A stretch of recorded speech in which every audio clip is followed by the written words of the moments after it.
deu um telefonema para o Zelensky ontem, que é o presidente da Ucrânia, e depois do Vladimir Putin ter feito alguns acenos ao governo brasileiro, e parece que o governo brasileiro, de fato, está tomando uma posição. Alguns analistas que entendem a interferência americana e a OTAN na Ucrânia veem esse posicionamento como um alinhamento com os Estados Unidos. Vamos ver o que o Lula falou para o Renato sobre isso.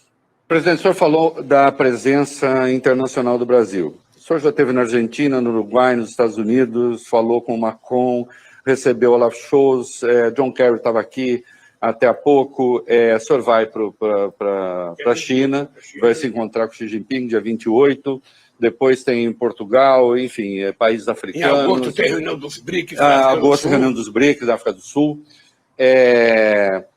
O Brasil voltou, como se diz, né? E parece que hoje o senhor tem um telefonema importante, não tem? Hoje eu vou conversar com o presidente da Ucrânia. Isso. Quando isso aqui for ao ar, o presidente já terá conversado com o presidente Zelensky. E eu vou conversar com ele o que eu já conversei com o Biden, o que já conversei com o Macron, o que eu já conversei com o Olavo Scholz. Ou seja, eu tenho proposto a eles que é preciso criar uma espécie de G20 para discutir a paz. Porque só tem gente discutindo guerra. Então é preciso criar um grupo de países que se disponha a discutir, tanto com o presidente da Ucrânia quanto com o presidente da Rússia, o estabelecimento de paz. Porque a Europa está financiando a guerra, está colocando dinheiro, todo dia anuncia dinheiro, os Estados Unidos todo dia anuncia dinheiro, ou seja, não tem ninguém falando em paz. Então, o Brasil está se colocando para discutir paz. A gente quer juntar a China, vou conversar com o Xi Jinping isso.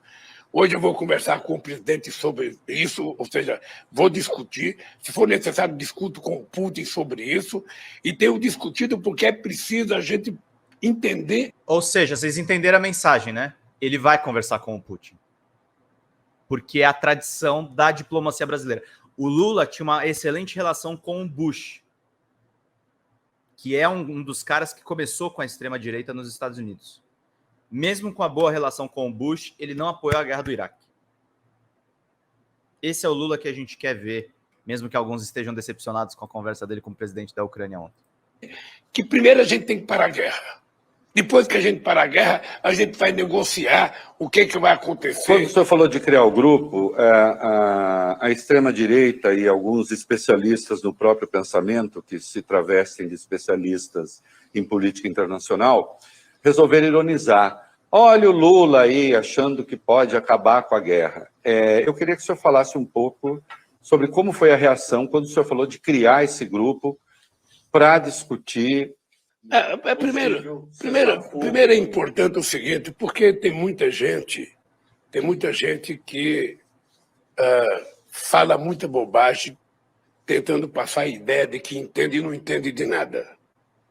Veja, é o seguinte, você tem que encontrar alguma coisa que possa justificar você retomar a paz.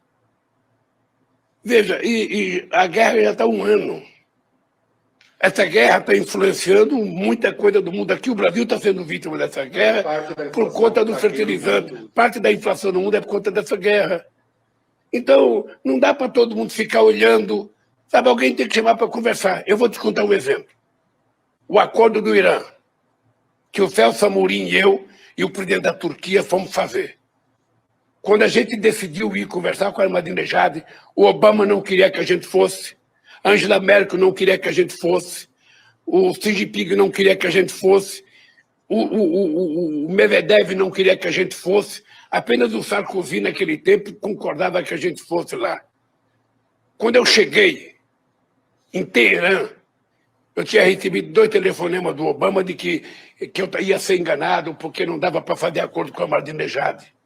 Nós fomos lá e fizemos um acordo de enriquecimento de urânio igualzinho o Brasil tem. E eu disse para a Ahmadinejad, eu desejo para você o que o Brasil tem. E na nossa Constituição está garantido que a gente não quer, sabe, a questão de arma nuclear. É isso. Os especialistas no próprio pensamento, que se travestem de especialistas em política internacional, resolveram ironizar. Olha o Lula aí achando que pode acabar com a guerra.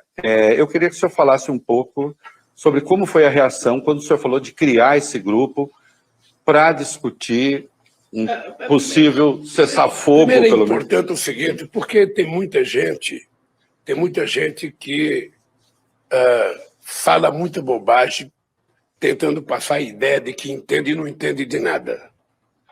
Veja, é o seguinte, você tem que encontrar alguma coisa que possa justificar você retomar a paz. Veja, e a guerra já está há 1 ano. Essa guerra está influenciando muita coisa do mundo. Aqui o Brasil está sendo vítima dessa guerra. Aliás, parte da inflação que está aqui no mundo. Parte da inflação no mundo é por conta dessa guerra. Então, não dá para todo mundo ficar olhando. Sabe, alguém tem que chamar para conversar. Eu vou te contar um exemplo. O acordo do Irã, que o Celso Amorim e eu e o presidente da Turquia fomos fazer. Quando a gente decidiu ir conversar com a Ahmadinejad, o Obama não queria que a gente fosse, a Angela Merkel não queria que a gente fosse, o Xi Jinping não queria que a gente fosse, o Medvedev não queria que a gente fosse, apenas o Sarkozy, naquele tempo, concordava que a gente fosse lá. Quando eu cheguei em Teherã, eu tinha recebido 2 telefonemas do Obama de que eu ia ser enganado porque não dava para fazer acordo com a Ahmadinejad. Nós fomos lá e fizemos um acordo de enriquecimento de urânio igualzinho o Brasil tem. E eu disse para a Ahmadinejad, eu desejo para você o que o Brasil tem. E na nossa Constituição está garantido que a gente não quer, sabe, a questão de arma nuclear. É isso. E ela assinou o acordo. Assinou o acordo. Quando nós pensamos que o mundo iria agradecer o Brasil por causa do acordo, o mundo aumentou a punição, o bloqueio ao Irã. E depois de 3 anos fizeram um acordo pior do que aquele que nós fizemos. Aliás, ali teve um pouco um passa-moleque da diplomacia americana. Não, porque é o seguinte, é porque não estava previsto que o Brasil pudesse entrar no cenário político com a força que o Brasil entrou.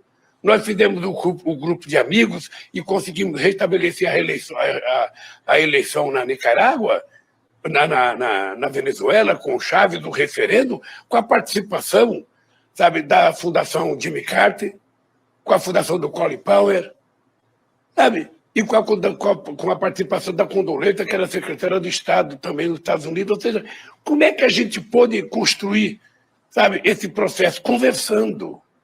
Conversando. Então, se depender da minha vontade, nós vamos criar um grupo, sabe? Eu vou para o G20 agora, eu vou para o G7 agora no Japão. Lá eu vou entrar nesse assunto outra vez, porque não é só discutir o que os Estados Unidos querem discutir, não é só discutir o que o Japão quer discutir, o que é que o Brasil quer discutir?